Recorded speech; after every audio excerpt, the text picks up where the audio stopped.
So you mentioned that you often encounter people who say, but I got no accent. I don't have an accent. They got an accent. How does that idea of having no accent work? Was it? Yeah, So he also plays for those who are like, yeah, I want to speak English like a native speaker, and then someone like you is like, huh. right. Yeah, so there's this idea that there is such a thing as not having an accent. And it's not really a good analogy, or it's not really a good idea to have, because it's like saying you have hair but you don't have a hair color. Or it's like saying you're wearing jeans but your jeans have no color. Or it's like saying you're typing in a font but you're typing but you're not using a font.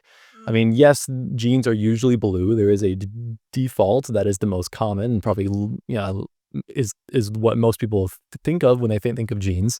There are fonts that are seen as not flashy. They're just sort of basic fonts that you see all the time, but they are fonts, and you have to type using some sort of font.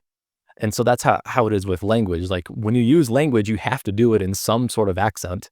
And that accent may be considered by some people to be the correct way or the pure way or the standard, but it is an accent. And so just because it's not like, just because it's a common way of speaking, that's a way that is taught to foreigners, it's a way that you see on TV and movies and things like that, doesn't mean it's not an accent. It just means it's an accent that has been elevated to this arbitrary status of being standard, but it doesn't make it any better or worse than any other accent. Can you can you give us how we as a society, United States or Latin America or even Brazil or every country whatsoever, develop this idea of, okay, this is the standard. What makes something standard? From what you have seen, from your perspective, from uh and from evidence. Yeah, so standard is really interesting because I mean, I don't know for sure, but I think it's a relatively recent idea. I think prior to, certainly before like the printing press, there was no such thing as a standard, I don't think. I think people just spoke the way they did, and people were aware of regional variation, but they didn't think anything of it. They just said, we sound this way and they sound that way. But as some people took on more elevated positions in society, colonization and things, and other, inequalities that have been inserted into society, people start to view how language is used by marginalized people and say that's wrong. And the way that I speak, because I'm in this elevated status, that's right.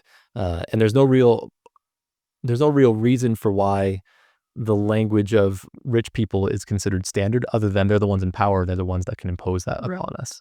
So in the United States, for example, Afro-American English is something that is pretty stigmatized. And it would be a weird thing for me as a white person to start speaking in Afro-American English. Um, and it would be weird for a foreigner to come to the United States and learn Afro-American English exclusively and not learn standard American English. People would be very upset if they taught Afro-American English in the schools. And so it's by many measures very stigmatized. But there's no reason for it. Like, it's not like it's objectively worse than standard American English or any other variety of English.